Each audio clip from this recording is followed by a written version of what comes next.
فلا أقسم بمواقع النجوم وإنه لقسم لو تعلمون عظيم إنه لقرآن كريم في كتاب مكنون لا يمسه إلا المطهرون تنزيل من رب العالمين.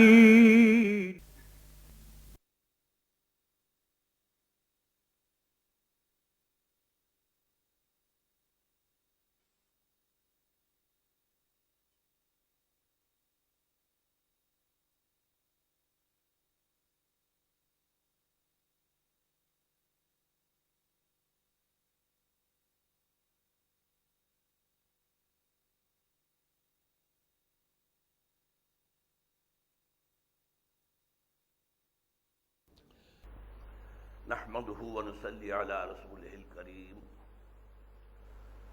اما بعد فقد قال الله تبارك وتعالى كما ورد في بدء سورة المائدة اعوذ بالله من الشيطان الرجيم بسم الله الرحمن الرحيم يا ايها الذين آمنوا اوفوا بالعقود احلت لكم بهيمة الانعام الا ما يتلى عليكم غير محل الصيد وانتم حرم ان الله يحكم ما يريد صدق الله العظيم. رب اشرح لي صدري ويسر لي امري واحلل عقدة من لساني يفقهوا قولي. اللهم ربنا الهمنا رشدنا واعذنا من شرور انفسنا. اللهم ارنا الحق حقا وارزقنا اتباعه وارنا الباطل باطلا وارزقنا اجتنابه آمین یا رب العالمین. سورہ مائدہ ویسے تو گنتی کے اعتبار سے قرآن حکیم کی 5ویں صورت ہے، لیکن مکی اور مدنی صورتوں کے جو گروپ میں نے بارہا آپ کو بیان کیے ہیں، ان میں مکی صورت تو اس گروپ کی صرف ایک ہے، سورہ فاتحہ. وہ کہنے کو ایک ہے، ویسے پورے قرآن کے مساوی سمجھ لیجئے. اگر یہ نہ کہہ سکے کہ پورے قرآن پر بھاری ہے تو بہرحال اسے خود قرآن العظیم کہا گیا سورۃ الحجر کے اندر. لیکن اس کی جو 4 صورتیں ہیں اس گروپ کی مدنیات، ان میں سے یہ آخری ہے، چوتھی اور آخری. یہ جو 4 صورتیں ہیں ایک عجیب ترتیب ہے ان میں کہ سب سے بڑی سب سے پہلے، پھر اس کے بعد اس سے چھوٹی، پھر اس کے بعد اس سے چھوٹی، پھر اس کے بعد اس سے چھوٹی. یہ سب سے چھوٹی صورت ہے ان میں سے. اس کے 16 رکوع ہیں اور 120 آیات ہیں. سورہ نساء کے 24 رکوع ہیں اور 176 آیات ہیں. سورہ آل عمران کے 20 رکوع ہیں اور 200 آیات ہیں.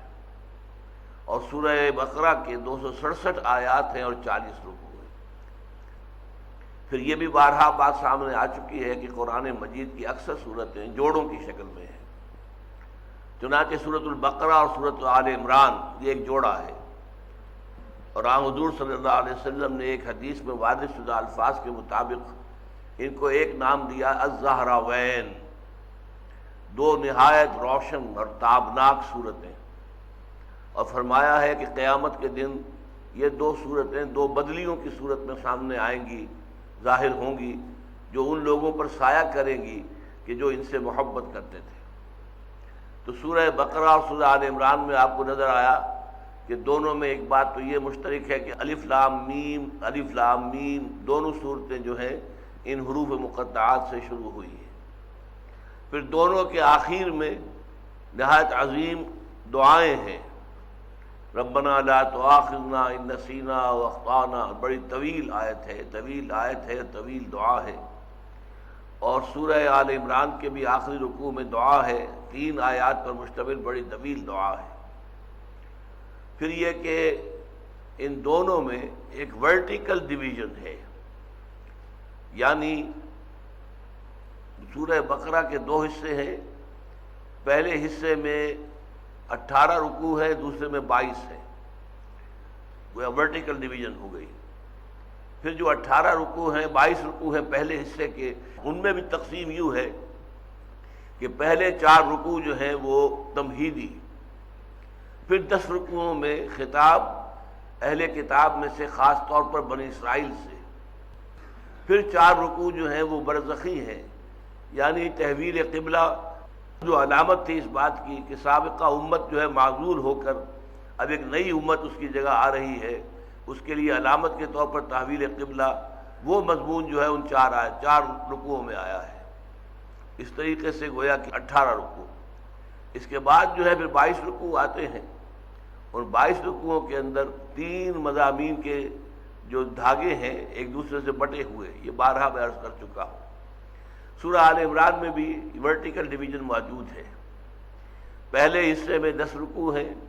تقریباً 1/3 حصہ اس کا تمہیدی ہے، 1/3 حصہ جو ہے وہ اہل کتاب میں سے نصارہ کے ساتھ گفتگو پر مشتمل ہے، اور 1/3 حصہ پھر برزخی نوعیت کا ہے جیسے کہ سورہ بقرہ میں۔ اس کے بعد کے 10 رکوعوں میں پہلے 2 رکوعوں میں اہل کتاب سے خطاب ہے، پھر 6 رکوع متواتر چلے ہیں، 60 آیات غزوہ احد کے حالات و واقعات پر اور اس کے ضمن میں ہدایات جو اللہ تعالیٰ کی طرف سے نازل ہوئی، اور اس کے بعد پھر خطاب ہے امت مسلمہ سے۔ بہرحال ان 2 صورتوں میں تو یہ حصہ جو ہے ہمیں نظر آتا ہے خاص طور پر کہ ورٹیکل ڈویژن موجود ہے۔ سورہ نساء اور سورہ مائدہ میں جو جوڑے ہونے کی نسبت ہے، اس کی ایک علامت یہ ہے کہ دونوں کے شروع میں کوئی حروف مقطعات نہیں ہے، براہ راست گفتگو شروع ہو گئی۔ البتہ ایک تدریج ہمیں نظر آئی کہ سورہ نساء میں یا ایھا الناس سے بات شروع ہوئی، یا ایھا الناس اتقوا ربکم الذی خلقکم من نفس واحدۃ وخلق منها زوجها وبث منهما رجالا کثیرا ونساء واتقوا اللہ الذی تساءلون به والارحام ان اللہ کان علیکم رقیبا، جبکہ یہاں ہم نے دیکھا یا ایھا الذین آمنوا، ایک قدم آگے آیا ہے معاملہ۔ چنانچہ سورہ نساء میں زیادہ تر مسلمانوں کے لیے جو احکام آئے ہیں وہ عائلی زندگی اور معاشرتی زندگی سے متعلق ہے، اور سورہ مائدہ میں جو احکام آئیں گے وہ ریاستی سطح پر اجتماعی زندگی کی جو بلند ترین سطح ہے، اس میں یہ کہ بڑے بڑے جرائم کی سزائیں کیا ہیں وہ سامنے آ جائیں گی۔ اس اعتبار سے جو شریعت محمدی صلی اللہ علیہ وسلم کا بلو پرنٹ تیار ہوا تھا سورہ بقرہ میں، اس کا تکمیلی نقشہ وہ ہے جو سورہ مائدہ میں آئے گا۔ سورہ آل عمران میں تشریعی احکام بہت کم ہیں، سورہ نساء میں کافی تفصیل کے ساتھ ہیں، اور پھر یہ سورہ مائدہ میں تکمیل کے درجے میں سمجھ لیجئے کہ شریعت محمدی علیہ صاحب الصلاۃ والسلام اپنے تکمیلی مرحلے کو پہنچ گئی ہے سورہ مائدہ کے اندر۔ سورہ نساء میں زیادہ گفتگو جو تھی وہ اہل کتاب کے ساتھ نصارہ سے کی گئی، اہل کتاب میں سے بنی اسرائیل سے بھی کی گئی، یہاں بھی آپ دیکھیں گے کہ دونوں سے خطاب آپ کو ملے گا۔ بس اس توحید کے بعد اب شروع کیجئے، یا ایھا الذین آمنوا اوفوا بالعقود، یہ اوپننگ الفاظ جو ہیں بڑے اہم ہیں۔ اے ایمان کے دعوے دارو، اپنے عہد اور معاہدوں کی پابندی کیا کرو، انہیں پورا کیا کرو۔ یہ آپ کو یاد ہوگا کہ ہمارا جو منتخب نصاب ہے مطالعہ قرآن حکیم کا، اس کے دوسرے درس میں یہ بات آتی ہے وَالْمُوفُونَ بِعَهْدِهِمْ إِذَا عَاهَدُوا، اور وہاں تفصیل سے بیان ہوتا ہے کہ معاشرتی اور قومی زندگی میں اصل میں اکثر و بیشتر معاملات معاہدوں پر مشتمل ہے۔ معاہدہ ہے ایک جو امپلائر امپلائی کے درمیان ہوتا ہے، معاہدہ ہے ایک جو خریدار اور بیچنے والے کے درمیان ہوتا ہے، معاہدہ ہے ایک جو سرکاری ملازم اور حکومت کے درمیان ہوتا ہے، شادی بھی ایک معاہدہ ہے، سوشل کانٹریکٹ ایک مرد اور عورت کے درمیان۔ تو گویا کہ اگر معاہدہ جو ہے اور عہد جو ہے اس کو پورا کرنے کا جذبہ پیدا ہو جائے تو پھر یہ ہے کہ پورے معاشرے کی اسٹریم لائننگ ہو جائے گی، اور پورا معاشرہ جو ہے وہ بہت عمدہ ہو جائے گا، متوازن ہو جائے گا، اور اس میں اطمینان ہوگا اور سکون ہوگا اور باہمی اعتماد ہوگا۔ یہاں ذرا اسی کو ایک مختلف لفظ سے واضح کیا ہے، اوفوا بالعقود، عقد کہتے ہیں کسی دو چیزوں کے جوڑ دینے کو، اسی لیے گرہ کہلاتی ہے عقدہ، اردو میں بھی ہم بولتے ہیں عقدہ لا ینحل، ایسی گرہ جو حل نہ ہو سکے۔ ایسی بیچ میں بات آپ پڑھی ہے، مقطع میں آپ پڑھی ہے سخن گسترانہ باس، کہ جو چیز کے آپس میں حل نہ ہو سکے اور جڑی ہوئی ہو اس طور سے وہ عقد ہے۔ چنانچہ اس کا ایک لطیفہ بھی آتا ہے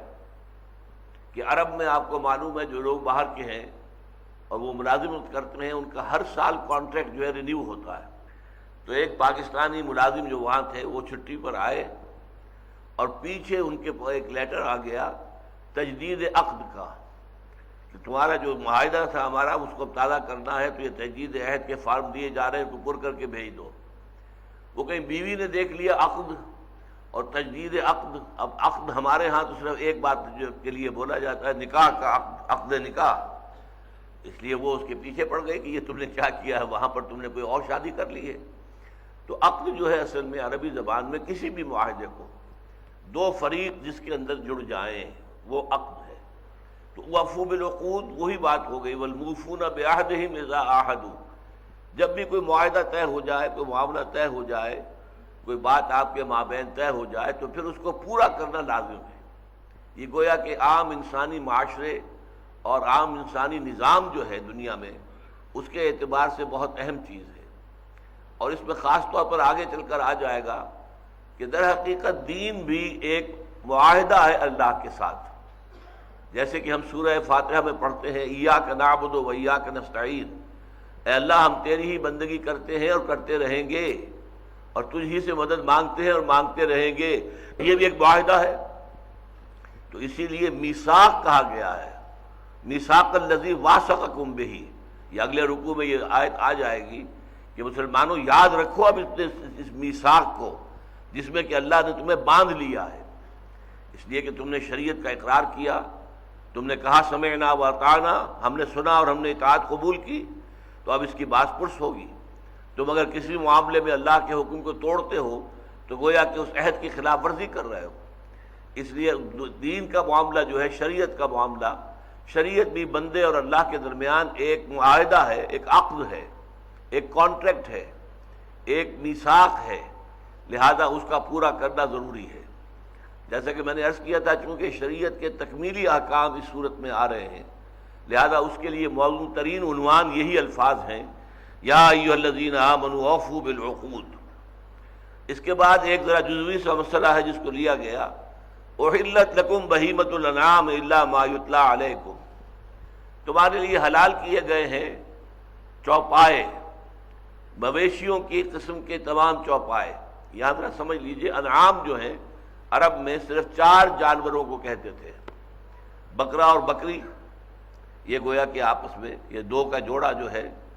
اسی طریقے سے بھیڑ اور بھیڑو یہ دوسرا جوڑا ہے، 4 ہو گئے، گائے اور بیل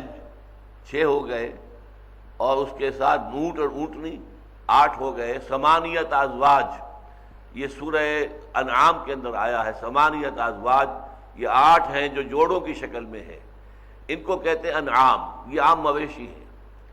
بہیمہ کے لفظ کے اضافے سے اس کے اندر توسیع کر دی گئی، یعنی یہ کہ جو چوپائیں ہوئی انہی انعام کے مانند چوپائے ہیں، مثلاً ہرن ہے وہ بکری کی طرح ہے، نیل گائے ہے وہ گائے کے مانند ہے، یعنی باقی جتنے حیوانات بھی ایسے ہیں کہ جو گوشت نہ کھاتے ہوں، شکار نہ کرتے ہوں، شکار کرنے والے تمام جانوروں کا گوشت حرام ہے۔ اور اس میں جو حکمت ہے وہ یہ معلوم ہوتی ہے کہ ہر حیوان کے گوشت میں اس کی اپنی سرشت کے اثرات ہوتے ہیں۔ جو شکار کرنے والا ہے، شیر کر رہا ہے شکار، چیتا کر رہا ہے شکار، بھیڑیا کر رہا ہے شکار، ان کے اندر جو ہے ایک طرح کی خونخواری موجود ہے، لہذا جو لوگ قومیں ان کا گوشت کھائیں گی ان کے اندر بھی وہ خونخواری پیدا ہو جائے گی۔ جیسے کہ خنزیر کے گوشت سے متعلق سمجھ لیجئے کہ خنزیر جو ہے تمام حیوانات میں سب سے زیادہ، یوں سمجھیے کہ بے شرم حیوان ہے، غیرت نام کو نہیں ہے۔ اور ظاہر بات ہے کہ جن لوگوں نے خنزیر کے گوشت کو اپنے اوپر حلال کر لیا ہے، غیرت کے اعتبار سے وہ بھی مردہ قومیں ہو چکی ہیں، ان کے اندر غیرت نام کی کوئی شے نہیں ہے۔ تو اس لیے فرمایا کہ جو جانور ایسے ہیں جو گھاس پات کھاتے ہیں، جیسے کہ ہرن ہے وہ کوئی شکار نہیں کرتا، گوشت نہیں کھاتا، نیل گائے ہے وہ کوئی شکار نہیں کرتی، گوشت نہیں کھاتی، اسی طرح پرندوں میں بھی وہ پرندے جو شکار کرتے ہیں اور گوشت کھاتے ہیں، عقاب ہے، شاہین ہے، یہ جتنے بھی اس قسم کے پرندے ہیں وہ شکار کرتے ہیں، ان میں درندگی ہوتی ہے، ان کا گوشت بھی حرام کر دیا گیا۔ تو یہ ایک حکمت نظر آتی ہے کہ کسی بھی جانور کے گوشت میں اس جانور کا جو اپنا مزاج ہے، اس کی جو سرشت ہے، اس کا ایک اثر جو ہے وہ گوشت کے کھانے والے کے اندر پیدا ہو جاتا ہے۔ لہذا احلت لکم بہیمۃ الانعام، چوپائے تو حلال کیے ہی گئے، اس کی تفصیل سورہ انعام میں آ چکی اس لیے کہہ رہا ہوں کہ سورہ انعام مکی ہے اور یہ ہم مدنی سورت جو ہے جس کا زمانہ نزول سن 6 ہجری کا آخری دور جو ہے، آخری حصہ، یا سن 7 ہجری کا ابتدائی اوائل کا حصہ ہے، لہذا سورہ انعام جو ہے وہ تو گویا کہ یوں سمجھیے کہ اس سے 7-8 سال پہلے نازل ہو چکی، تو اس میں جو ہے تفصیل بیان ہو چکی۔ انعام ثمانیۃ ازواج، وہ جو میں نے ابھی گنوائے ہیں 8 حیوان جوڑوں کی شکل میں جو ہے، بکرا ہے، بکری ہے، بھیڑ ہے اور بھیڑو ہے، اور گائے ہے اور بیل ہے، اور اونٹ ہے اور اونٹنی ہے، ان کا گوشت کھانا، ان کا دودھ پینا حلال ہے۔ اللہ فرمایا احلت لکم بہیمۃ الانعام الا ما یتلی علیکم، سوائے ان چیزوں کے جو تمہیں پڑھ کر سنائی جاتی ہیں یا جائیں گی، اس لیے کہ سورہ انعام میں بھی یہ باتیں آ چکی ہیں، سورہ بقرہ میں بھی آ چکی، 4 چیزوں کی حرمت 2 دفعہ قرآن میں اس سے پہلے آ چکی ہے، یعنی لحم الخنزیر جو سور کا گوشت، پھر دم یعنی خون، اور تیسرے نمبر پر کوئی شے، کوئی جانور کے جو اللہ کے سوا کسی اور کے نام پر حلال کیا گیا ہو، اور چوتھے مردار۔ یہ 4 کا جو ہے حرمت کا معاملہ جو ہے یہ سورہ انعام میں بھی ہے اور سورہ بقرہ میں بھی ہے، لیکن یہاں آگے چل کر آپ دیکھیں گے اس کی کچھ وضاحت کی گئی مزید، کیونکہ پھر وہی بات کہ یہ شریعت کی تکمیلی صورت ہے۔ تو احلت لکم بہیمۃ الانعام الا ما یتلی علیکم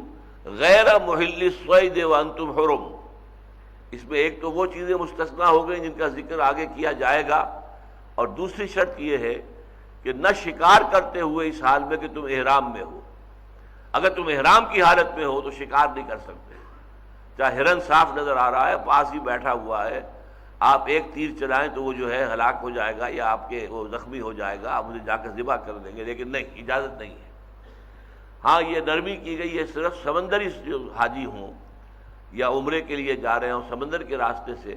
وہ مچھلی شکار کر سکتے ہیں، سمندر میں ظاہر بات ہے کہ کوئی اور ذریعہ جو ہے وہ خوراک کا ہوتا نہیں ہے۔ آپ اگر صحرا میں سفر کر رہے ہیں تو کوئی درخت ہیں، کوئی پھل ہے، کوئی جڑیں ہیں مختلف پودوں کی، ان کو کھا کر بھی گزارا ہو سکتا ہے، اگر آپ اپنے ساتھ جو ہے وہ زاد راہ لے کر نہیں چلے تب بھی گزارا ہو جائے گا، انسان مرے گا نہیں۔ لیکن ظاہر بات ہے کہ آپ ایک جہاز میں ہیں، ایک کشتی میں سفر کر رہے ہیں، تو مچھلی کے سوا تو کوئی اور غذا آس پاس کہیں ہے ہی نہیں، لہذا وہاں جو ہے ان حاجیوں کے لیے اور عمرہ کرنے والوں کے لیے جو احرام کی حالت میں ہوں وہ سمندری شکار جائز کیا گیا، لیکن بر پر، خشکی پر کوئی شکار جائز نہیں ہے۔ غیر محل الصید وانتم حرم ان اللہ یحکم ما یرید، اللہ تعالی فیصلہ کرتا ہے اور حکم دیتا ہے جو چاہتا ہے۔ یہ بہت اہم آیت کا ٹکڑا ہے یہ، کہ اللہ تعالیٰ کا اختیار مطلق ہے، وہ شارع مطلق ہے، وہ حکم دینے کا اختیار اسے حاصل ہے جو چاہے۔ اس میں ایک عجیب نکتہ یہ ہے جو اہم ہے کہ ہم بعض اوقات اس کھوج میں پڑ جاتے ہیں، شراب حرام ہے کیوں ہے، سود حرام ہے کیوں ہے، یا خنزیر کا گوشت حرام ہے کیوں ہے، اس کیوں کو اپنے سامنے سے بالکل ہٹا دو۔ ہاں اگر تحقیق کے نتیجے میں کوئی بات معلوم ہو سکے، جیسا کہ میں نے ابھی سور کے گوشت کے بارے میں بتایا کہ بے حیائی جو ہے اس کے اندر موجود ہے، تو آپ کو پھر سونے پر سہاگا ہو جائے گا اور آپ کو ایک اطمینان قلب حاصل ہو جائے گا۔ لیکن کسی چیز کے حرام ہونے کے لیے صرف یہ بات کافی ہے کہ اللہ نے اسے حرام کیا، بس ختم۔ یہی ہم سورہ بقرہ میں دیکھ چکے ہیں کہ کچھ لوگ ایسے تھے جنہوں نے یہ کہا کہ انما البیع مثل الربا، یہ بیع جو ہے یہ بھی تو ربا کے مانند ہے۔ آپ نے 200 روپے کی ایک چیز خریدی اور 400 میں یا 300 میں بیچ دی، 100 روپیہ بچ گیا، آپ نے 200 کسی کو قرض دیے اور 1 سال کے بعد 300 یا 400 لے لیے، یہ آپ کا نفع ہو گیا، کیا حرج ہے، کیا فرق ہے اس میں؟ تو قرآن مجید اگرچہ وہاں پر اللہ تعالیٰ چاہتے تو بیان فرما دیتے کہ اس حکمت میں کیا چیز حکمت ہے اور کس کی بنیاد پر یہ فیصلہ کیا جا رہا ہے کہ فرق ہے، بیع اور ہے اور سود اور ہے، لیکن وہاں صرف ایک بات کہی گئی، وَأَحَلَّ اللَّهُ الْبَيْعَ وَحَرَّمَ الرِّبَا، اللہ نے بیع کو حلال کیا ہے اور ربا کو حرام کیا ہے۔ وہ مالک الملک ہے، وہ مطلق ہے، وہ شارع مطلق ہے، وہ حکم دینے والا ہے، وہ حاکم ہے، تمہیں اس سے آگے کوئی چون و چرا کرنے کا حق حاصل نہیں ہے۔ یا تو کہو تم مانتے نہیں اللہ کو، تم مانتے نہیں محمد کو کہ وہ اللہ کے رسول ہیں صلی اللہ علیہ وسلم، تم مانتے نہیں قرآن کو کہ وہ اللہ کا کلام ہے، تب تو ٹھیک ہے، پھر تم سے بات اس موضوع پر نہیں ہوگی کہ سود کیوں حرام ہے اور خنزیر کا گوشت کیوں حرام ہے، پھر تو پہلے بات ہوگی کہ اللہ کو مانو، اللہ کے رسول کو مانو، اس کے لیے دلائل دیے جائیں گے، اس کے لیے اپیل سے دلیل سے آپ کو قائل کرنے کی کوشش کی جائے گی، لہذا وہاں تفصیلات میں بحث کی کوئی ضرورت نہیں ہے۔ البتہ اگر آپ مانتے ہیں، آپ کا دعویٰ یہ ہے کہ اللہ کو مانا ہے اور اللہ کے رسول کو مانا ہے، محمد صلی اللہ علیہ وسلم کے کہ وہ اللہ کے رسول ہے، وما ينطق عن الهوى ان هو الا وحی یوحى، وہ اپنی خواہش نفس سے کوئی بات کہتے ہی نہیں، بلکہ وہ جو وحی کی جاتی ہے وہی بات لوگوں کے سامنے رکھتے ہیں۔ اسی طریقے سے قرآن اللہ کا کلام ہے، لہذا جو کچھ قرآن میں آیا ہے وہ واجب التعمیل ہے، لہذا یہ صورتحال ہونی چاہیے۔ اگر تم مانتے ہو اللہ کو اور رسول کو اور کتاب کو، نہیں مانتے تو پھر ان تفاصیل پر بحث کرنے کی ضرورت نہیں ہے۔ تو ان اللہ یحکم ما یرید، اللہ تعالیٰ حکم دیتا ہے یا فیصلہ کرتا ہے جو چاہتا ہے، اس کا اختیار مطلق ہے، اس کی حکمت سمجھ میں آ جائے فبہا، اس میں یقیناً نور علی نور ہے، جیسے کہ حضرت ابراہیم نے بھی کہا تھا وَلَٰكِن لِيَطْمَئِنَّ قَلْبِي، کہ اللہ مجھے دکھا کیف تحیی الموتیٰ، تو مردوں کو کیسے زندہ کرے گا۔ اللہ نے اس کی ایک مثال ان کی نگاہوں کے سامنے پیش کر دی، تو اس میں جو فرمایا گیا تھا، اللہ تعالیٰ نے پوچھا تم دیکھنا چاہتے ہو، اولم تؤمن، کیا تمہیں ایمان حاصل نہیں ہے؟ قال بلا، عرض کیا یقیناً ہے، میں صاحب ایمان ہوں، میں مانتا ہوں کہ آپ زندہ کریں گے مردوں کو، لیکن ولکن لیطمئن قلبی، لیکن میں چاہتا ہوں میرا دل بالکل مطمئن ہو جائے، ٹھک جائے اس بات پر، تو اس کے لیے ذرا مجھے مشاہدہ کرا دے۔ تو یہ بات تو ہو جائے گی کہ اگر آپ کو کسی حکم کی حکمت بھی معلوم ہو جائے تو اس سے دل ٹھک جائے گا، اس سے ایک اطمینان ہو جائے گا، اس سے ایک انشراح صدر حاصل ہو جائے گا، اس سے آپ کو ایک باطنی بصیرت اور روشنی حاصل ہو جائے گی۔ لیکن حکم کا ماننا اور حکم کی فرما برداری اس پر منحصر نہیں ہے کہ وہ بات آپ کی سمجھ میں آئے، وہاں تو سیدھی سیدھی بات ہے، اسمعوا واطیعوا، سنو اور اطاعت کرو، ان دونوں کے درمیان کوئی فاصلہ نہیں ہے۔ یا ایھا الذین آمنوا لا تحلوا شعائر اللہ ولا الشہر الحرام ولا الہدی ولا القلائد ولا آمین البیت الحرام یبتغون فضلا من ربہم ورضوانا وإذا حللتم فاصطادوا۔ اب یہاں پر جو میں نے ابھی تک آیت پڑھی ہے، آیت لمبی ہے، آگے بھی اس کا حصہ ہے، وہ کیا ہے، اس کا پس منظر کیا ہے؟ دیکھیے، یہ جیسا کہ میں نے عرض کیا ہے، یہ صلح حدیبیہ کے بعد یہ صورت نازل ہوئی ہے۔ اب مکے والوں کی طرف سے تو امن حاصل ہو گیا مسلمانوں کو، لیکن چونکہ مکے والوں نے 6 سال تک روکے رکھا کہ کوئی مسلمان جو ہے وہ زیارت نہیں کر سکتا کعبہ شریف کی، اور نہ وہ عمرہ کر سکتا ہے، نہ حج کر سکتا ہے، تو ایک غصہ، ایک وینجینس، ایک طرح کا انتقامی سا جذبہ پیدا ہو جانا بالکل فطری ہے۔ تو اب یہ کہ بہت سے جو قبیلے ہیں ان کے جو حاجی جاتے تھے حج کرنے کے لیے، مشرک تھے وہ، لیکن حج تو موجود تھا ان میں، سنت ابراہیمی کا یہ ایک عمل جو ہے ان کے یہاں مسلسل چلا آ رہا تھا، حج کرتے تھے، تو حج کے لیے قافلے آ رہے ہیں اور وہ اسلامی مملکت کی حدود میں سے ہو کر گزر رہے ہیں، تو کہیں ایسا نہ ہو اے مسلمانوں کہ تمہارے اندر وہ جو انتقام کا جذبہ ہے وہ تمہیں ان حاجیوں پر زیادتی کرنے پر آمادہ کر دے، ان لوگوں نے ہمیں روکا ہوا، ان کو بھی روکو اور ان کا مال ضبط کرو، اور جو جانور یہ حجی کے لیے لے جا رہے ہیں انہیں ان سے ضبط کر دو اور انہیں ذبح کر کے کھاؤ۔ ایسی کوئی شکل ہے مسلمانوں تمہاری طرف سے نہیں ہونی چاہیے۔ انہوں نے جو زیادتی کی اس کے جواب دے وہ عند اللہ ہو جائیں گے، لیکن تمہاری طرف سے زیادتی نہیں ہونی چاہیے۔ تو اس کے لیے گنوا دی ہیں چیزیں، یا ایھا الذین آمنوا لا تحلوا شعائر اللہ، یہ سب سے موٹی بات ہو گئی۔ شاعر کسے کہتے ہیں؟ شعیرہ کہتے ہیں کسی شے کا شعور بیدار کرنے والی چیز، کوئی عقلی اور روحانی حقیقت ہے جو اتنی لطیف ہے کہ عام طور پر وہ ذہن میں مستحضر نہیں رہتی، اس کے لیے کوئی علامت مقرر کر دی جائے تو علامت کو دیکھتے ہی وہ شے یاد آ جائے گی، یہ شعیرہ ہے، اس کی جمع شعائر ہے۔ اللہ کی کتاب سب سے بڑا شعیرہ ہے، بیت اللہ شریف سب سے بڑا شعیرہ ہے۔ سورہ بقرہ میں ہم پڑھ چکے ہیں ان الصفا والمروہ من شعائر اللہ، صفا اور مروہ کی پہاڑیاں جو ہیں یہ بھی اللہ کے شعائر میں سے ہیں۔ ان پہ جو چکر لگائے تھے حضرت ہاجرہ نے سلام علیہا پانی کی تلاش میں کہ کوئی مجھے نظر آ جائے، کوئی قافلہ جاتا ہوا نظر آ جائے، کبھی وہ صفا کے اوپر چڑھتی تھی اور جا کر اوپر سے دیکھتی تھی کہیں کوئی انسان نظر آئے جس کو میں پکار سکوں کہ کچھ پانی ہمیں دو، میرا بچہ جو ہے شیر خوار وہ دم توڑ رہا ہے، رو رہا ہے، ایڑیاں رگڑ رہا ہے، پانی نہیں ہے۔ پھر وہاں سے مایوس ہو کر دوڑتی تھی مروہ کی طرف، اور مروہ پہ جا کر وہی کام پھر دیکھ رہی ہے، جھانک رہی ہے، کوئی انسان نہ ادھر نظر آیا نہ ادھر نظر آیا۔ البتہ اللہ کے فضل سے کیا ہوا کہ جہاں حضرت اسماعیل ایڑیاں رگڑ رہے تھے وہاں سے چشمہ برآمد ہو گیا، وہی زمزم ہے۔ زمزم کے معنی رکو رکو۔ اب وہ پانی نکل کے ادھر ادھر پھیل رہا تھا تو حضرت ہاجرہ نے کیا کیا، ادھر سے مٹی وغیرہ جمع کر کے کہ رکے یہ پانی جمع ہو جائے، ورنہ ادھر ادھر بہہ گیا تو ضائع ہو جائے گا، جذب ہو جائے گا۔ زم زم، رکو رکو، ٹھہرو ذرا ٹھہرو، تاکہ میں تمہارے لیے ایک تالاب کی شکل بنا لوں، تو وہ یہ زمزم ہے۔ بہرحال یہ شاعر اللہ میں سے ہے کہ ان کا جب طواف کیا جاتا ہے تو یاد رہتا ہے انسان کو کہ اسی انداز میں حضرت ہاجرہ علیہ السلام جو ہے اسی طریقے سے دوڑتی رہی تھی۔ اس میں درمیان کا حصہ دوڑنے کا بھی ہے، سعی کا ہے باقاعدہ، ابتدا میں چلتے ہوئے جاتے ہیں، پھر دوڑنے کا تھوڑا سا علاقہ ہے، پھر چڑھائی شروع ہوتی ہے تو پھر چل کر جانا ہے۔ تو یہ شاعر اللہ ہے، اللہ کی کتاب سب سے بڑا شعیرہ ہے، بیت اللہ بہت بڑا شعیرہ ہے۔ ان الصفا والمروہ من شعائر اللہ، یہ ہم سورہ بقرہ میں پڑھ چکے ہیں۔ اسی طریقے سے یہاں اضافہ کیا جا رہا ہے، لا تحلوا، تحلوا کا مطلب حلال نہ کر لو۔ اس کا کیا مطلب ہے؟ اس کی حرمت کو بٹا نہ لگاؤ۔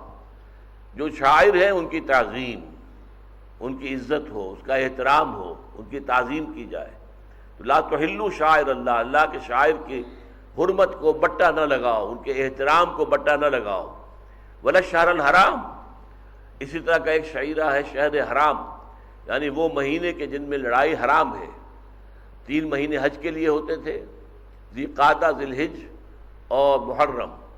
اور 1 مہینہ انہوں نے فکس کیا ہوا تھا رجب کا کہ یہ عمرے کے لیے تھا۔ لہذا اس میں اگر لڑائی بڑائی ہو رہی ہو تو ظاہر بات ہے کہ جو عام مین البیت الحرام، ابھی آئے گا آگے کہ جو لوگ بیت الحرام کی طرف جا رہے ہیں ان سے تعرض نہ کیا جائے، قتل ان کو نہ چھیڑا جائے، نہ انہیں ستایا جائے، نہ ان کا مال لوٹا جائے۔ ولا الشہر الحرام ولا الہدی ولا القلائد، اور ہدی کے جانور جو لے جا رہے ہیں چڑھاوا چڑھانے کے لیے بیت اللہ پر، اللہ کے نام پر وہاں ذبح کرنے کے لیے، اور ان میں خاص ہے العطف خاص علی العام، ولا القلائد، کچھ جانوروں کی گردنوں میں پٹے ڈال دیے جاتے تھے علامت کے طور پر۔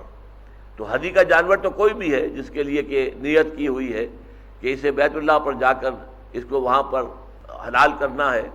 ذبح کرنا ہے، اور اس میں خاص طور پر جن جانوروں کی گردنوں میں پٹے بھی ڈال دیے جائیں وہ قلائد ہیں۔ ولا آمین البیت الحرام، اور نہ ہی بیت الحرام کا قصد کرنے والوں کو ستاؤ یا انہیں تکلیف پہنچاؤ یا ان کی حرمت کو بٹا نہ لگاؤ کہ وہ بھی شاعر اللہ میں سے ہیں۔ کہاں جا رہے ہیں؟ کیوں جا رہے ہیں؟ کسی دنیاوی سفر پر نہیں جا رہے، کسی کاروباری سفر پر نہیں جا رہے، اللہ تعالیٰ کا سب سے بڑا شعیرہ جو ہے بیت اللہ، اس کی زیارت کے لیے جا رہے ہیں۔ تو اس اعتبار سے ان کی بھی عزت، ان کے ساتھ بھلائی کے ساتھ پیش آنا لازم ہے۔ یہاں عام مین کے لفظ کو سمجھ لیجئے، الف میم میم ام، یہ مادہ آتا ہے کسی چیز کے آگے آگے چلنے کے لیے۔ راستہ ہمارے آگے آگے چل رہا ہوتا ہے تو اس کو بھی کہا جاتا ہے امام، امام مبین، کھلا راستہ، واضح راستہ۔ امام وہ ہے جو نمازیوں کے آگے کھڑا ہو اور جماعت کرائے اور اس کی اقتداء میں لوگ نماز پڑھیں۔ امت وہ ہے جو کسی مقصد پر جمع ہو گئی ہو، جن کی غرض و غایت ایک ہی ہو، جن کا نصب العین ایک ہی ہو، وہ جمع ہو گئے، وہ امت ہے، اور امت کے لیے امام کا ہونا لازم ہے۔ تو آمین البیت الحرام، بیت الحرام محترم گھر جو ہے اللہ کا، اس کا قصد کرنے والے، چاہے وہ عمرے کے لیے ہو چاہے حج کے لیے ہو۔ یبتغون فضلا من ربہم ورضوانا، وہ لوگ تو اپنے رب کے فضل کی تلاش میں ہیں، اور اللہ تعالیٰ کے رضوان، رضا مندی، رضا جوئی جو ہے وہ ان کے پیش نظر ہے۔ وَإِذَا حَلَلْتُمْ فَاصْطَادُوا، اب اس قانون کے اندر بات آ گئی جو کہا گیا تھا کہ جب تم حرم ہو، احرام میں ہو تو شکار نہ کرو۔ فَإِذَا حَلَلْتُمْ، جب تم حلال ہو جاؤ، یعنی اس احرام کی حالت سے نکل آؤ، احرام تم نے کھول دیا، لہذا اب فاصطادوا، اب تم شکار کر سکتے ہو۔ یہ بھی استحباب کے لیے ہے، حکم کے لیے نہیں ہے کہ جو شخص بھی احرام کھولے وہ لازماً جا کر شکار کرے، نہیں، بلکہ یہ کہ اب تمہیں اجازت ہے، اب تم جیسا چاہو شکار کرو، ہرن ہو تو انہوں شکار کرو، کوئی نیل گائے ملے اسے شکار کرو۔ جب احرام ختم تو وہ پابندی ختم۔ وَلَا يَجْرِمَنَّكُمْ شَنَآنُ قَوْمٍ أَن صَدُّوكُمْ عَنِ الْمَسْجِدِ الْحَرَامِ أَن تَعْتَدُوا، اور دیکھو تمہیں کسی قوم کی دشمنی اور یہ کہ انہوں نے تمہیں روکے رکھا اللہ تعالیٰ کی اس حرام محترم مسجد سے، بیت اللہ سے، حرم سے، وہ تمہیں اس پر آمادہ نہ کر دے کہ تم بھی زیادتی کرو۔ زیادتی کا جواب زیادتی سے دینا یہ تو برابری کی بات ہو گئی، اس میں پھر آپ کی طرف سے کوئی حسن اخلاق کا معاملہ تو نہیں آیا۔ آپ کی کون سی چیز کو دیکھ کر آپ کے دشمن گرویدہ ہوں گے؟ کس چیز سے ان کے دلوں میں آپ کی عزت پیدا ہوگی، احترام پیدا ہوگا؟ تو فرمایا وَلَا يَجْرِمَنَّكُمْ شَنَآنُ قَوْمٍ أَن صَدُّوكُمْ عَنِ الْمَسْجِدِ الْحَرَامِ، کسی قوم کی یہ دشمنی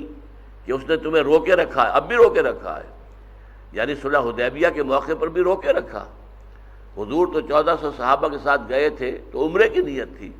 کوئی لڑائی بڑائی کا ارادہ نہیں تھا، کوئی مکے کو فتح کرنے کا ارادہ نہیں تھا، عمرے کی نیت سے گئے تھے، لیکن یہ کہ مکے والوں نے روکا، اور یہ کہ 1 سال تک کے لیے مؤخر کر دیا، اگلے سال آپ آئیں تو پھر آپ کر سکیں گے عمرہ، اس سال تو جانا پڑے گا، ہماری ناک اونچی رہے گی، ہم اپنی ناک نیچی کرنے کو تیار نہیں ہیں کہ آپ آئے اور ہم نے آپ کو کھلے بندوں کی اجازت دے دی کہ آئے اور کر لیں عمرہ، نہیں، یہ نہیں ہوگا، اگلے سال آئیے تو پھر آپ کو جو ہے ہم اجازت دیں گے، بلکہ اجازت کیا دیں گے، 3 دن کے لیے ہم مکے کو خالی کر دیں گے، ہم پہاڑوں پر چڑھ جائیں گے اور آپ کو مکہ خالی ملے گا، تاکہ آپ جس طرح چاہیں وہاں پر آپ طواف کریں اور عبادات کریں، جو بھی کرنا چاہیں کھلی آزادی کے ساتھ، اور کوئی خوف آپ کو نہ ہو کہ کہیں ہمارے پیچھے سے کہ ہم نماز پڑھ رہے ہیں اور پیچھے سے حملہ ہو جائے، نہیں،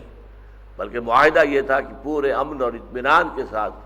جیسا کہ سورہ فتح کے آخر میں بھی آیا ہے لَتَدْخُلُنَّ الْمَسْجِدَ الْحَرَامَ إِن شَاءَ اللَّهُ آمِنِينَ مُحَلِّقِينَ رُؤُوسَكُمْ، کہ اے مسلمانوں اس سال تو تمہارا جو ہے نہیں ہو سکا عمرہ، لیکن تم لازماً داخل ہوگے، لَتَدْخُلُنَّ الْمَسْجِدَ الْحَرَامَ، مسجد حرام میں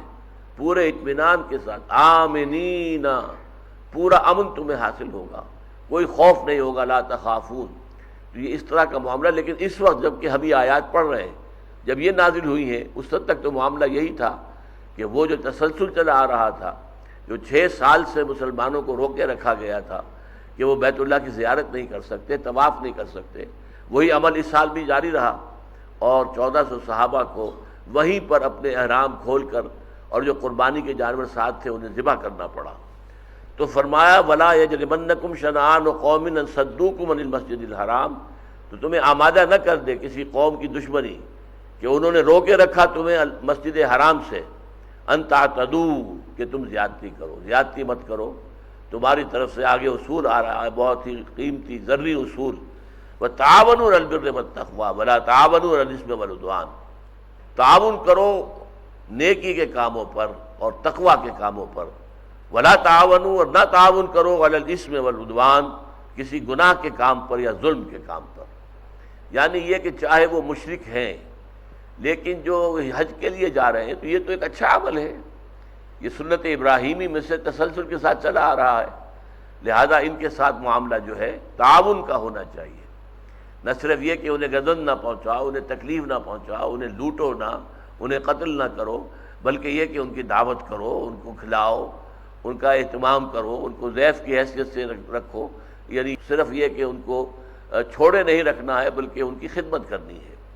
وتعاونوا علی البر والتقوی، بر یہ ہم پڑھ چکے ہیں، لیس البر ان تولوا وجوہکم قبل المشرق والمغرب، تعاونوا علی البر والتقوی، نیکی کے کاموں میں اور تقوی کے کاموں میں تعاون کرو، ولا تعاونوا علی الاثم والعدوان، اور ہرگز تعاون نہ کرو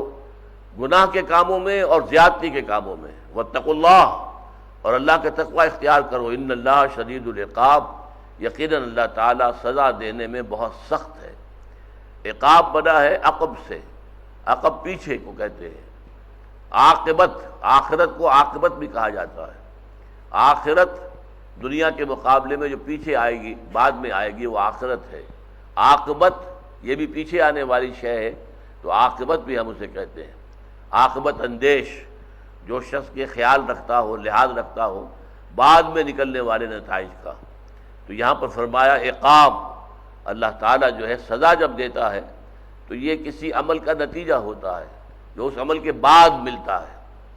آپ نے نیکی کی ہے تو آپ کو اس کی جزا ملے گی، بدی کی ہے تو سزا ملے گی۔ تو عقاب کا لفظ جو ہے وہ سزا کے لیے خاص ہے۔ عقوبت، ٹارچر کرنا، عقوبت خانے کہلاتے ہیں، یہ عقوبت خانے ہیں۔ ان اللہ شدید العقاب، یقیناً اللہ تعالیٰ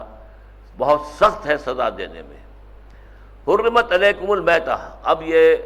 جو وعدہ کیا گیا، احل لکم بہیمۃ الانعام الا ما یتلی علیکم، تمہارے لیے تمام انعام یعنی وہ آٹھوں اور اس کے ساتھ ہی ان جیسے جو اور جانور ہیں، حیوانات ہیں، وہ سب حلال کر دیے گئے۔ اور اس کے الا ما یتلی علیکم، سوائے ان کے کہ جو تمہیں پڑھ کر سنا دیے جاتے ہیں یا سنا دیے جائیں گے۔ اب یہ اس کا وعدہ جو ہے وہ پورا ہو رہا ہے۔ حرمت علیکم المیتۃ، میتۃ حرام کر دیا گیا ہے تم پر مردار، مردار کہیں پڑا ہوا ہے، جانور مرا ہوا ہے، اس کو کھانا، اس کا گوشت کاٹ کے کھانا، لا حول ولا قوت الا باللہ، یہ چیز حرام ہے، مردار حرام ہے۔ والدم، اور خون، خون جو ہے وہ بھی ناپاک شے ہے اور یہ بھی حرام ہے۔ اسی لیے جو ذبح کا طریقہ ہے جو ہمیں سکھایا گیا ہے کہ صرف جو سافٹ پارٹس ہیں گردن کے وہ کاٹے جائیں تاکہ حرام مغز انٹیکٹ رہے۔ جب حرام مغز جو ہے جو کہ دماغ کے ساتھ سارے جسم کا رابطہ قائم کرتا ہے وہ انٹیکٹ ہوگا، تو آپ کو معلوم ہے کہ جیسے کہ آپ بکرا ذبح کرتے ہیں تو پھر وہ اینٹتا ہے، اس کے اندر اینٹھن پیدا ہوتی ہے اور وہ ہاتھ پاؤں مارتا بھی ہے۔ اس سے یہ ہوتا ہے کہ تمام ٹیشوز کے اندر جو خون ہے وہ نچڑ کر آ جاتا ہے اور وہ باہر نکل جاتا ہے، تو گوشت جو ہے وہ خون سے پاک ہو جاتا ہے۔ اور اگر آپ نے گردن اڑا دی جیسے سکھ کرتے ہیں جھٹکا، کہ بکرا کھڑا ہے اور ایک تلوار کا وار کیا اور گردن اڑا دی، تو یہ حرام مغز کا تعلق کٹ گیا، جو دماغ کے ساتھ اب اس کا رشتہ نہیں رہا۔ اب وہ رائگر مورٹس جسے کہتے ہیں میڈیکل ٹرم میں، کہ وہ تشنج جو ہوتا ہے مرنے کے بعد وہ نہیں ہوگا، اور خون جو ہے وہ ٹیشوز کے اندر مختلف اعضاء جو ہیں ان کے اندر خون جم جائے گا، تو گویا کہ اب جو گوشت آپ کھائیں گے اس میں خون کی آلائش ہوگی، خون ملا ہوا ہوگا، اس لیے اس کو بھی حرام قرار دے دیا گیا۔ حرمت علیکم المیتۃ والدم ولحم الخنزیر، اور سور کا گوشت حرام کیا گیا۔ وما اہل لغیر اللہ بہ، اور جس پر نام لیا گیا اللہ کے سوا کسی اور کا۔ احلال جو ہے جیسے کہ ہلال کو دیکھ کر مبارکباد دی جاتی ہے اور نام لیے جاتے ہیں، اسی طریقے سے یہ اہل، کسی چیز کا نام لینا کسی پر، یہ فلاں بزرگ کا نذرانہ ہے میں اسے ذبح کر رہا ہوں، فلاں بت کے لیے میں نے اس کو نظر کر کے اور ذبح کر رہا ہوں، فلاں استھان کے اوپر لے جا کر میں اس کو ذبح کر رہا ہوں، یہ ساری چیزیں جو حرام ہیں۔ اگرچہ بکری ہے، بکرا ہے، اگرچہ وہ بھیڑ ہے یا مینڈھا ہے، لیکن وہ حرام ہو گئے، اس لیے کہ اللہ کے سوا کسی اور کے نام پر ان کو ذبح کیا گیا ہے، لہذا یہ مانوی نجاست اس میں لگ گئی۔ فی نفسہ ہی وہ پاک گوشت تھا، لیکن یہ مانوی نجاست شرک کی، اس کی وجہ سے وہ حرام ہو گیا۔ اب اس کے بعد میتہ جو ہے مردار، اس کی قسمیں بیان کی جا رہی ہیں۔ والمنخنقۃ، وہ جانور جو گردن گھٹنے کی وجہ سے، گلا گھٹنے کی وجہ سے مر جائے۔ آپ نے کبھی دیکھا ہوگا بکریوں کا معاملہ خاص طور پر ہوتا ہے، کسی کھوٹے سے بنی ہوئی رسی کے ساتھ وہ کوئی ایسا چکر وکر کھایا کہ وہ رسی ان کے گلے کے گرد لپٹتی چلی گئی، اب جتنا ہاتھ پاؤں مار رہی ہے وہ اپنے اس سے نکلنے کے لیے، اتنا ہی وہ جو بند ہے اور جو گھٹن ہے اس رسی کی وہ بڑھتی جا رہی ہے، یہاں تک کہ وہ مر جاتی ہے۔ یہ منخنقہ ہے۔ یعنی جو گلا گھٹنے سے مر گئی، والموقوذہ اور جس کو کوئی چوٹ لگی اور اس سے وہ جانور مر گیا، والمتردیہ اور وہ جانور جو کہیں بلندی سے نیچے گرا، کوئی چٹان تھی اور دوڑتا ہوا چلا آ رہا تھا، چٹان اچانک ختم ہو گئی اور وہ نیچے گیا اور مر گیا، والمتردیہ والنتیحہ اور دو حیوان آپس میں لڑ پڑے اور ایک کے سینگ سے دوسرا جو ہے ہلاک ہو گیا، تو جو سینگ مرنے لگنے کی وجہ سے ہلاک ہوا ہے وہ بھی حرام ہو گیا، وما اکل السبع اور جو بھی کچھ درندے کھا لیں، درندے نے ہرن کا شکار کیا، اس میں سے کچھ کھایا، ناشتہ کیا، باقی چھوڑ دیا، اور وہ رکھتا ہے اس لیے کہ پھر میں بعد میں آ کے کسی وقت کھاؤں گا، اتنے میں آپ پہنچ گئے اور آپ کو جانور مل گیا، گوشت مل گیا، معلوم ہوا تازہ تازہ ہی اس کو اس نے جو ہے کھایا ہے، لیکن یہ کہ اگر وہ مردار ہے، مر چکا ہے تو حرام ہے، لیکن اگر اس میں ابھی زندگی باقی ہے، صرف گوشت کھایا گیا، مثلا ایک ٹانگ کھائی گئی ہے یا دونوں ٹانگیں کھا لی گئی ہیں، تو اس سے یہ کہ موت نہیں آتی، بلکہ اب اس جانور کے اندر کوئی جان کی رمق ہے، تو اگر تم تزکیہ کر لو، یہ تزکیہ ذال کے ساتھ ہے، زے کے ساتھ نہیں، زے کے ساتھ تزکیہ کی معنی ہے نفس کو پاک کرنا، اور ذال کے ساتھ تزکیہ کی معنی ہے ذبح کرنا، تو یہ ذبح کر سکو اگر، یعنی جانور میں ابھی جان ہے، اگرچہ اس کی ایک ٹانگ یا دو ٹانگیں جو ہیں وہ کسی درندے نے کھا لی ہیں، لیکن اس کے اندر ابھی جان ہے، تو ذبح کر سکو تو تمہارے لیے جائز ہو جائے گا، لیکن اگر وہ مر چکا ہے تو ناجائز ہے۔ تو حرمت علیکم المیتۃ والدم ولحم الخنزیر وما اہل لغیر اللہ بہ والمنخنقۃ والموقوذۃ والمتردیۃ والنطیحۃ وما اکل السبع الا ما ذکیتم وما ذبح علی النصب۔ ایک اور چیز جو حرام کی گئی، جو کسی استھان پر جا کر ذبح کیا جائے، آپ فلاں چیز جو ہے فلاں مقبرے پر جا کے ذبح کر رہے ہیں، حالانکہ ذبح کرتے ہوئے نام اللہ کا لیا ہے، لیکن وہاں یہ کس لیے لے کر گئے آپ، اس قبر کے پاس کیوں ذبح کر رہے ہیں؟ اس لیے کہ آپ کو تقرب چاہیے اس قبر والے سے، لہذا یہ بھی حرام ہے۔ چاہے نام نہیں لیا گیا کہ میں فلاں کے نام پر اس کو ذبح کر رہا ہوں، نام اللہ کا لیا گیا ہے، لیکن جس خاص ایک مقام پر، استھان پر، اگر اس استھان پر لے جا کر تم نے کو ذبح کیا ہے تو اس کے اندر بھی شرک کی وہ آمیزش شامل ہو گئی ہے، جس کی بنا پر اگر اللہ کے نام کے سوا کسی اور کا نام لے کر ذبح کیا جائے تو جس طرح وہ شے حرام، یہ بھی شے حرام۔ وما ذبح علی النصب، نصب نصب سے بنا ہے، نصب کہتے ہیں کسی چیز کو گاڑ کر کھڑا کر دینا، تو مختلف جو ہے استھان وہ اس طرح بھی بنتے تھے کہ وہاں پر کوئی پتھر جو ہے، کوئی نوکیلا سا پتھر گاڑ کر اس کی نوک زمین پہ گاڑ کے کھڑی کر دی جائے، بس یہ مقام متعین ہو گیا۔ جیسے ہمارے ہاں جو ہے آپ کو سڑکوں پر جس پر آپ ہمیشہ سفر کرتے ہو، آپ کو معلوم ہوتا ہے لو جی ایک نیا اور مقبرہ کھڑا ہو گیا ہے، حالانکہ اس سے پہلے وہاں کچھ نہیں تھا، اور وہ سڑک کے ساتھ ہی آبادی کے اندر ہے۔ ایسا نہیں ہے کہ اب وہ نیا مقبرہ بنا ہو، وہاں پر دفن کرنے کا کسی کو سوال پیدا ہی نہیں ہوتا، لیکن یہ کہ پہلے فرض کیجئے کوئی قبر وہاں تھی، اب اس کے اوپر جو ہے وہ قبہ بنا دیا گیا، گنبد بن گیا، اب وہاں پر جو ہے لوگوں نے پیسے دینے شروع کر دیے، نذرانے شروع کر دیے،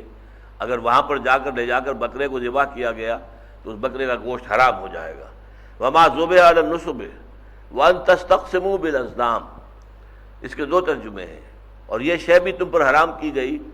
کہ فال نکالو۔ یہ فال نکالنا جو ہے تیروں کے ساتھ یہ ان کا معمول تھا۔ حبل جو ان کا ایک بڑا بت تھا، بہت بڑا بت،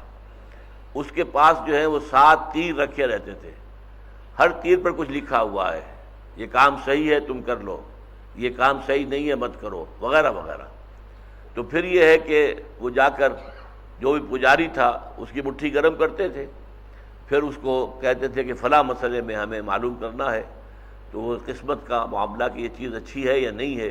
جیسے ہم استخارہ کرتے ہیں، اللہ تعالیٰ سے مانگتے ہیں،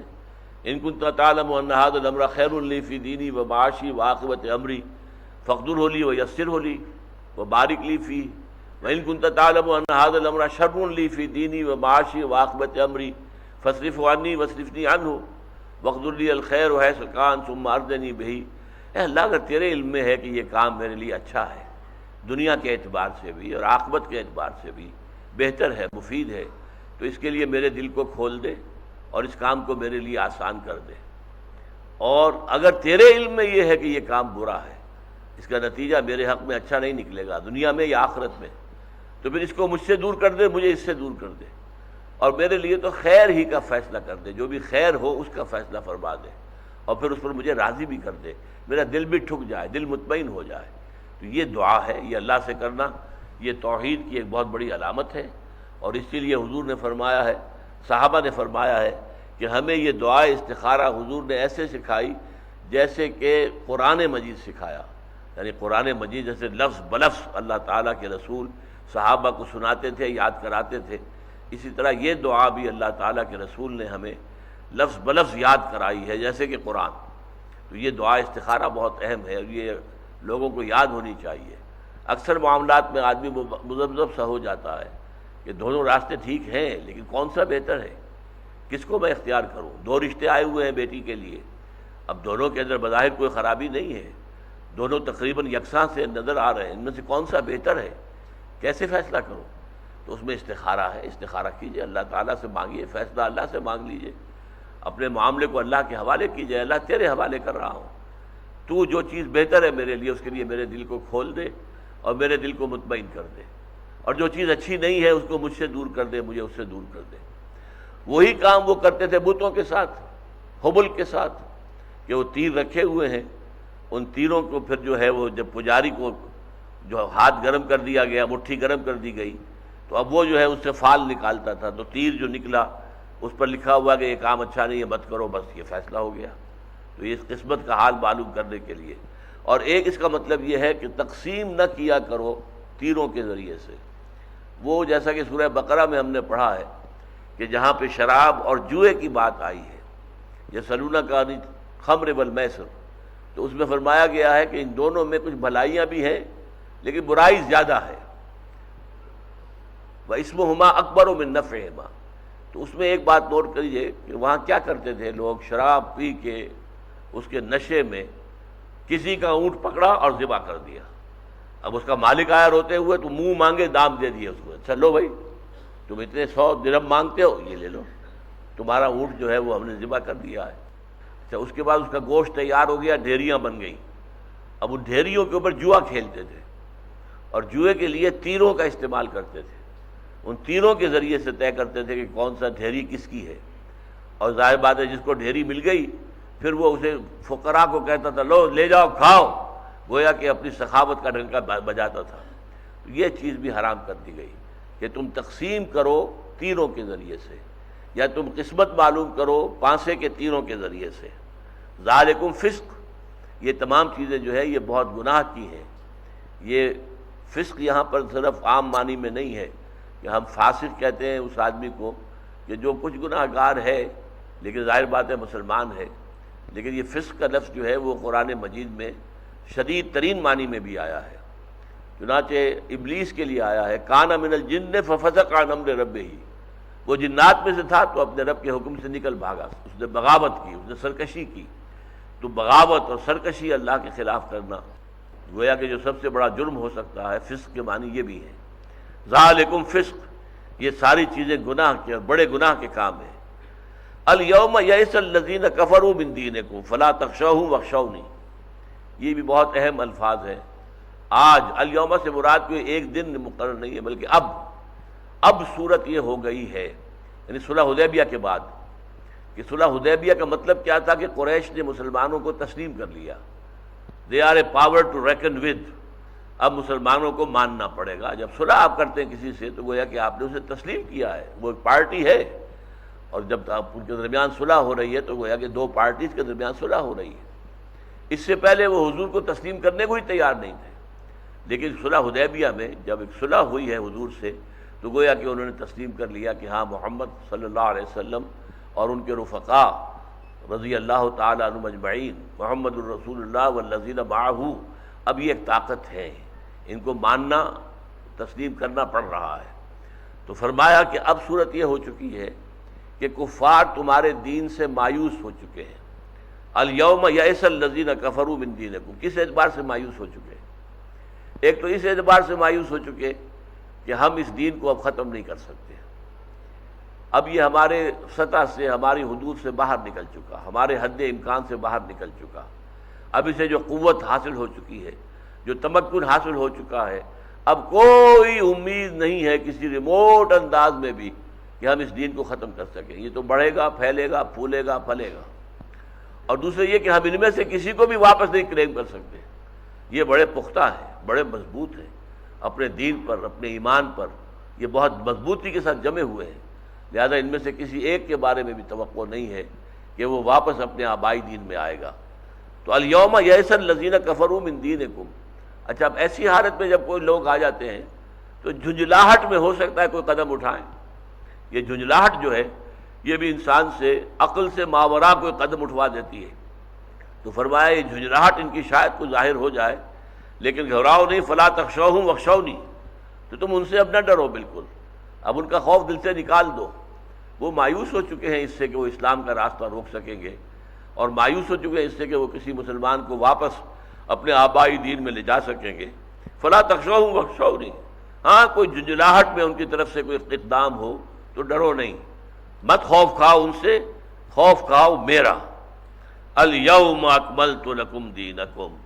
اب یہاں پر بھی الیوم سے مراد کوئی خاص دن نہیں ہے۔ اکثر چونکہ روایات میں یہ بات آ گئی ہے کہ یہ حجۃ الوداع کے موقع پر یہ آیت نازل ہوئی ہے، کیونکہ دین کامل ہو گیا تھا اور حضور صلی اللہ علیہ وسلم کی گویا کہ اب رحلت کا عمل شروع ہو رہا تھا۔ حج کے فوراً بعد سے آپ کی بیماری شروع ہوئی ہے، اور آپ کو معلوم ہے کہ اس کے بعد 80 دن غالباً حضور اس دنیا میں رہے ہیں بقید حیات دنیاوی، اور اس کے بعد اللہم فی الرفیق الاعلیٰ، رفیق اعلیٰ کی طرف مراجعت فرمائی ہے۔ تو اس اعتبار سے الیوم یعنی اس اعتبار سے تو بڑی مناسبت ہے کہ عین حجۃ الوداع کے موقع پر یہ آیت نازل ہوئی ہو، اسی طرح مشہور بھی ہو گئی ہے۔ لیکن یہ سلسلہ کلام دیکھتے ہوئے معلوم ہوتا ہے کہ ایسا نہیں ہے کہ یہ بعد میں آئی ہو اور جا کر یہاں پر جو ہے اسے ٹانک دیا گیا ہو، بلکہ سلسلہ کلام میں بالکل مسلسل ہے۔ معلوم ہوتا ہے کہیں بات ٹوٹ نہیں رہی۔ الیوم اکملت لکم دینکم واتممت علیکم نعمتی، تو یہ سن 7 ہجری سمجھ لیجئے کہ اس میں یہ صورت آیت نازل ہو رہی ہے، تو اسی وقت نازل ہوئی۔ لیکن اس کا ظاہر بات ہے قرآن مجید جب نازل ہوتا تھا تو پوری دنیا میں اس کا چرچا تو نہیں ہو جاتا تھا، وہ کچھ لوگوں کو، صاحب علم لوگوں کے علم میں آ گیا، لیکن یہ ہے کہ اکثر لوگ تو غافل ہیں۔ لیکن اب یہ کہ اس کو خاص حجۃ الوداع کے موقع پر حضور نے بڑے اہتمام کے ساتھ یہ الفاظ کہے، تو لوگوں نے سمجھا کہ شاید یہ نازل ابھی ہوئے ہیں۔ جن کے علم میں یہ نہیں تھا کہ یہ پہلے سے نازل شدہ الفاظ ہیں، انہوں نے یہ سمجھا کہ یہ ابھی نازل ہوئے۔ تو عام طور پر گمان یہی ہے مفسرین کا، یہ نازل تو اسی سورہ مبارکہ کے تسلسل میں ہوئے ہیں، لیکن یہ ہے کہ حجۃ الوداع کے موقع پر خاص اس کی شان کا ظہور ہوا، اس اعتبار سے یہ سمجھا جاتا ہے کہ یہ حجۃ الوداع کے روز نازل ہوئی۔ الیوم اکملت لکم دینکم، آج کے دن میں نے تمہارے لیے تمہارے دین کو کامل کر دیا۔ دین کسے کہتے ہیں؟ نظام کو۔ اب نظام اسلام واضح طور پر مکمل ہو چکا ہے۔ آئلی نظام کیا ہوگا، معاشرتی نظام کیا ہوگا، معاشی نظام کے اندر کون سی چیزیں ہیں جو حرام ہیں، اس کے بعد جو ہے وہ اس کے لیے کھول دیا گیا راستہ۔ اسی طرح جو سیاسی نظام ہے اس کے اصول کیا ہیں وہ دے دیے گئے، تو دین مکمل ہو گیا۔ اب اجتہاد کے ذریعے سے ہم نے جو 2 آنکھیں تمہیں دی ہیں، کتاب اللہ اور سنت رسول صلی اللہ علیہ وسلم، ان سے راستہ دیکھو اور آگے چلو، آگے بڑھو اجتہاد کے ذریعے سے۔ دین جس حد تک ہم نے تمہیں دینا تھا وہ کامل ہو گیا۔ الیوم اکملت لکم دینکم واتممت علیکم نعمتی۔ اب نعمت کس کو کہا گیا؟ اتمام کر دیا گیا تم پر اپنی نعمت کا، اتمام ہم نے کر دیا۔ اتممت علیکم نعمتی، نعمت ہے ہدایت۔ یہ میں نے بارہا بیان کیا ہے کہ نعمت ایک ہی شے ہے اور وہ ہدایت ہے، دنیا کی کوئی چیز نعمت نہیں ہے۔ صحت آپ کہیں گے نعمت ہے، نعمت نہیں ہے۔ اگر صحت کے ساتھ آپ برے کام کر رہے ہیں، اگر صحت کی وجہ سے آپ کسی پر ظلم کر رہے ہیں، آپ کیونکہ صحت مند ہیں، طاقتور ہیں، تو کسی غریب کے اوپر آپ ظلم کر رہے ہیں، تو یہ صحت آپ کے لیے نعمت نہیں ہوئی، زحمت ثابت ہو گئی، یہ تو عذاب کا دیباچہ بن گئی۔ اس کی وجہ سے آپ نے وہ برا کام کمایا، وہ گناہ کمایا، لہذا یہ نعمت نہیں ہے۔ اولاد نعمت ہے، لیکن اولاد اگر غلط راستے پر چل پڑی ہے اور وہ آپ کے لیے بھی سوہار روح بن گئی ہے بڑھاپے کے اندر، یا یہ کہ وہ بعد میں بھی آپ کے بعد جو ہے لوگ ان کو دیکھ کر آپ کا نام بھی برائی سے لیتی ہے، فلاں کی اولاد ہے، فلاں کی نسل ہے، تو وہ نعمت نہیں ہے، وہ تو زحمت ہے۔ لہذا نعمت وہی شے ہے جس کے ساتھ ہدایت ہو، تو گویا کہ اصل نعمت ہدایت ہے۔ جس شے کے ساتھ یہ ہدایت مل گئی، لگ گئی، جڑ گئی، تو وہ شے نعمت ہو گئی۔ اگر صحت ہے اور ہدایت بھی ہے تو صحت بھی نعمت ہے، اولاد ہے اور ہدایت بھی ہے تو اولاد بھی نعمت ہے۔ اسی طریقے سے آپ اس کو اگر عمر اللہ بڑھا رہا ہے لیکن اس کے ساتھ ہدایت موجود ہے تو یہ بھی ایک نعمت ہے۔ اس میں آپ اپنے گناہوں کی جو ہے کوئی تلافی کر سکیں گے، کوئی تلافی بافات کر سکیں گے، اگر کوئی غلطیاں ہوئی ہیں ان کے اللہ تعالیٰ سے مغفرت طلب کر سکیں گے۔ لہذا عمر جو ہے اپنی جگہ پر وہ نعمت ہے، بشرطے کہ نعمت ہدایت موجود ہو۔ تو ہدایت تم پر کامل ہو گئی، یعنی قرآن مجید جو ہے اس کی بھی تکمیل ہو گئی۔ اتممت علیکم نعمتی ورضیت لکم الاسلام دینا، اور تمہارے لیے اب راضی ہو گیا ہوں میں کہ اسلام ہی دین ہے ہمیشہ کے لیے۔ یہ دین اللہ تعالیٰ کی طرف سے ایکنالجڈ ہے، اللہ نے اس کو پسند کر لیا ہے، اللہ تعالیٰ کی طرف سے اس پر مہر تصدیق ثبت ہو گئی ہے۔ فمن اضطر فی مخمصۃ غیر متجانف لإثم فإن اللہ غفور رحیم۔ اب چونکہ آیا تھا حرمت علیکم المیتۃ والدم ولحم الخنزیر، وہ جو طویل آیت آئی تھی، اب اس میں ایک استثناء بیان کیا جا رہا ہے۔ یہ ہر جگہ آیا ہے، سورہ انعام میں بھی آیا ہے، سورہ بقرہ میں بھی آیا ہے۔ اگر کوئی شخص اضطرار کی حالت میں آ جائے، اضطرار ضرر سے بنا ہے، ضرر میں باب افتعال ہوگا، تو اضطراب جو ہے وہ اضطرار یہ تے کی بجائے ضاد کی مناسبت سے طا ہو گیا، اضطرار۔ اضطرار یہ ہے کہ بہت تکلیف ہے، بہت ضرر ہے، آدمی کو مرنے کا اندیشہ ہے، کھانے کو کچھ نہیں ہے سوائے مردار کے، کھانے کو کچھ نہیں ہے سوائے سور کے گوشت کے، کھانے کے لیے کچھ نہیں ہے سوائے کسی اور ایسی چیز کے جو حرام ہے فی نفسہ ہی، تو تمہیں اس کے لیے اجازت ہے غیر متجانف لإثم۔ لیکن ایک شرط ہے اس میں کہ گناہ کی طرف رجحان نہ ہو، اپنا دلی میلان نہ ہو، واقعی مجبوری ہو، واقعی جان پر بن گئی ہو، اور واقعی انسان جو ہے اندیشہ محسوس کر رہا ہو کہ اگر میں حرام میں سے کوئی چیز نہیں کھاؤں گا تو میری زندگی کا سلسلہ ختم ہو جائے گا۔ اگر ایسا ہے اور اس کے اندر میلان نہیں ہے، ایسا نہیں ہے کہ سور کا گوشت کبھی کھایا تھا اور اب اس کی لذت جو ہے اس کا چسکا ایسا پڑ گیا ہے کہ بہانے بنا بنا کر سور کا گوشت کھایا جا رہا ہے۔ اب جیسے بعض لوگ جو ہیں ہمارے ہاں عرب ممالک کے لوگ خاص طور پر اضطرار کہتے تھے کہ یورپ میں گئے، امریکہ میں گئے، گوشت ملتا نہیں، حلال گوشت ہے نہیں، گوشت تو وہاں سور کا ہے، یا یہ کہ اگر کوئی اور گوشت بھی ہے، بیف ہے، مٹن ہے، وہ بھی جھٹکے کے ہیں، وہ بھی حرام ہے، جائز نہیں ہے، تو ہم کیا کریں؟ اضطرار ہے، مجبوری ہے تو کھاؤ، نہیں یہ حرام ہے، یہ اضطرار نہیں ہے۔ وہاں پر آپ کو اور چیزیں ملتی ہیں، انڈے ملتے ہیں، انڈے تل تل کر کھائیں، پروٹین آپ کو مل جائے گی، دالیں ملتی ہیں، اور دالوں کو کہا گیا ہے میڈیکل ٹرم میں کہ یہ پور مینز میٹ ہے، دالوں کے اندر بھی وہ پروٹین موجود ہیں کہ جو گوشت کے ذریعے سے ہمیں حاصل ہوتی ہیں، اور سبزیاں ہیں، ترکاریاں ہیں، ساری چیزیں موجود ہیں۔ گوشت کھانا کوئی فرض نہیں ہے، گوشت کھانا زندہ رہنے کے لیے لازم نہیں ہے، لہذا اسے اضطرار نہیں کہیں گے۔ یہ خام خواہ کا اضطرار جو بنایا ہوا ہے، یہ جھوٹا اضطرار، اس کو اللہ تعالیٰ کے ہاں قبولیت حاصل نہیں ہوگی۔ فمن اضطر فی الواقع فی مخمصۃ، وہ خوب بھوک کی وجہ سے، شدید بھوک اور فاقے کی وجہ سے اضطرار کی کیفیت سے جو ہے وہ دوچار ہو گیا ہے، غیر متجانف لإثم، گناہ کی طرف اس کی طبیعت کا کوئی میلان نہ ہو۔ سورہ بقرہ میں باغ ولا عاد، کہ نہ وہ اس کا طلبگار ہو اور نہ ہی ضرورت سے زیادہ بڑھے۔ اگر فرض کیجئے کہ ایک دو بوٹیاں کھا کر جان بچائی جا سکتی ہے تو یہ نہیں ہے کہ اب پیٹ بھر کر جو ہے کھایا جائے، بلکہ صرف جان بچانے کے لیے جس قدر کھانا ضروری ہے صرف اسی پر اکتفا کی جائے۔ تو غیر متجانف لإثم فإن اللہ غفور رحیم، تو اللہ تعالیٰ بھی غفور اور رحیم ہے، بخشنے والا ہے، رحم فرمانے والا ہے۔ ایسے مضطر کو جو حالت اضطرار سے دوچار ہو چکا ہو، اللہ تعالیٰ معاف کر دے گا اگر وہ حرام شے بھی استعمال کر لے اپنی جان بچانے کے لیے۔ بارک اللہ لی ولکم فی القرآن العظیم ونفعنی وإیاکم بالآیات والذکر الحکیم، انہ تعالی جواد کریم ملک بر رؤوف الرحیم۔